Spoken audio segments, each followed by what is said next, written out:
a reflection of the values and commitment of members of society. Same with Nigeria. If you look at the blue column, as we speak, in the last 3 years, the national chairman, commissioners, the head office, they are all working. You can see this is the head office.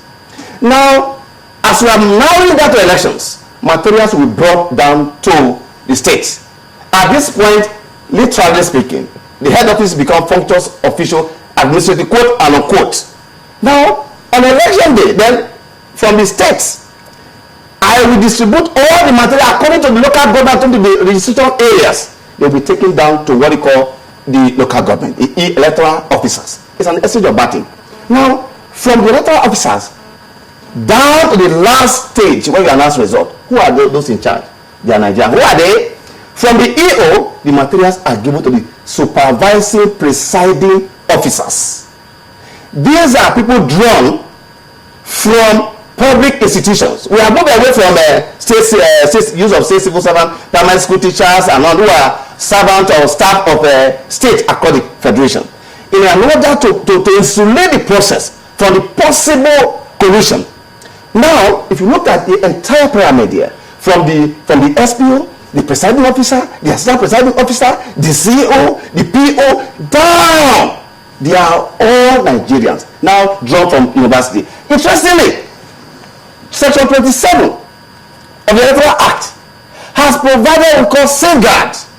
I do not have the power to give a direction to a presiding officer to do his job because he's been protected, and you must not give him a direction. That is why the return made by the returning officer cannot be changed or turned or questioned by the INEC or any official, unlike the extra legal call that will be made in another INEC to cancel election. Where does INEC have the power to cancel election? So once the paper has been signed, there's nothing you can do. Let's ask Mr. Adebu, you have listened to Mr. Igini, and he has said a lot. How much confidence has all this given you towards the next election? Let's start from the one that's going to happen in 3 months. Let's do a quick recap. What has changed? 2003, 2007 elections were based on voting commencing from 9 a.m. in the morning and ending either by 2 or 3. I've contested election before, and I couldn't vote in my election.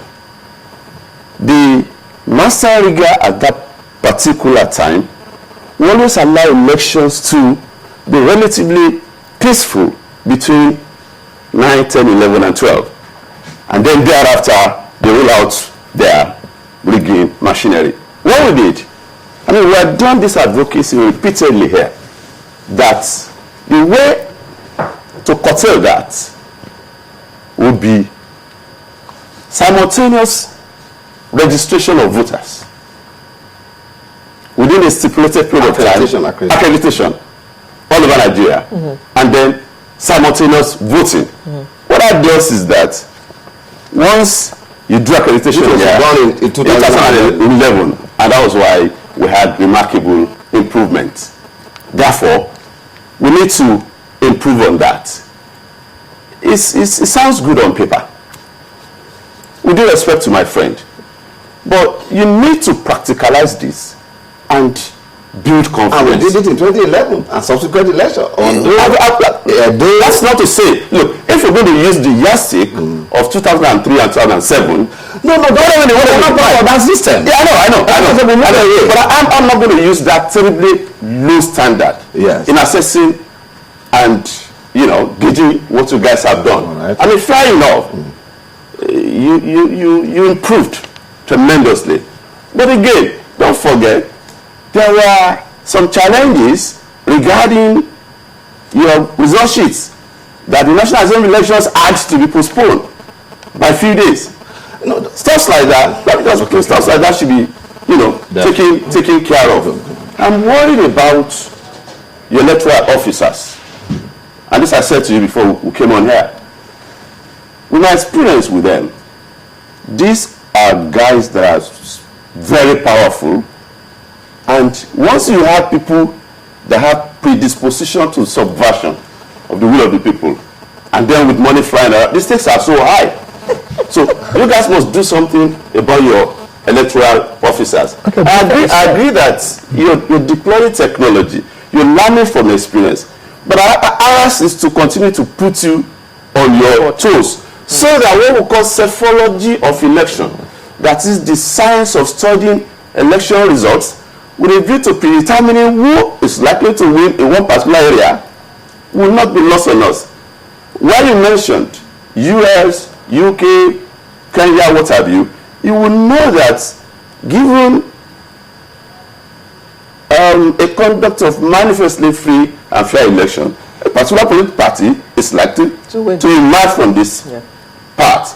But when you don't do the right thing, a party that had done badly in office records a landslide victory. Then, election is about perception. What have you done for people to give you an anchor, for people to renew your mandate?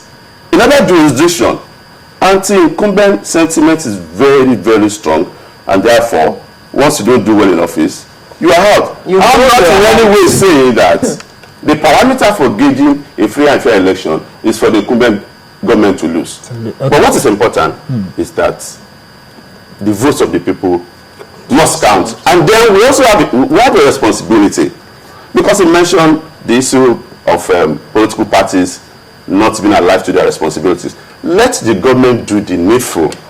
Ways recommendations on electoral reform. Let them reopen.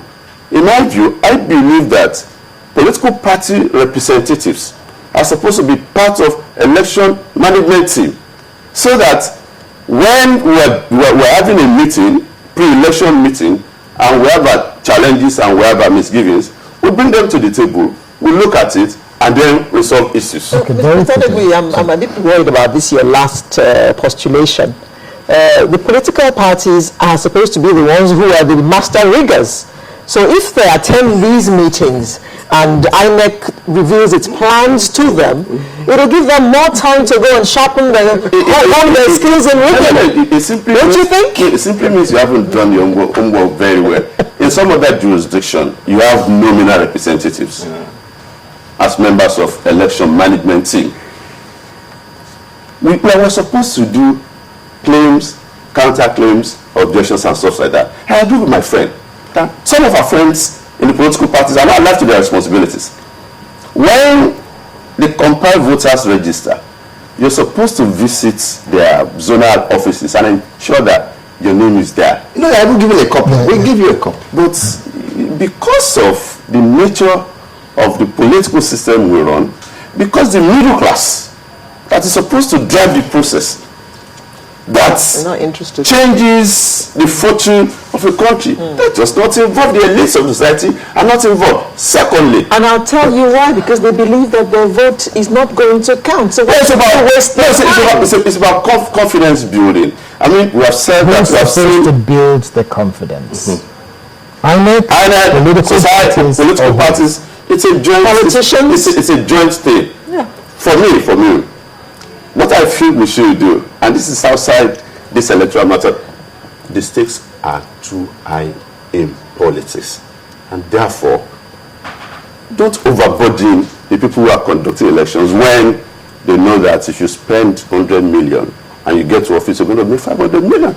That's a major challenge. No, two, when you say you want to leave time, which is fine for electoral disputes to be resolved, sorted out at the tribunal, it means that you're also believing that things will go wrong. There are bad losers, regardless of what the people are saying. They will still go to court. No, but even if the process is transparent, there will still be some people who will still let it be manifestly transparent, so that once you are beaten, and then you don't just go to court too, because there's a danger in saddling the courts with the responsibility of deciding who will be governor in the state, who will be senator. It's not right. In 1979, I can tell you this, Chief Obafemi Awolowo did not go to the court to say that ballot boxes were snatched or that electoral results were, according to him, say he had not faith in the judiciary. But he went for interpretation of the Electoral Act at that material time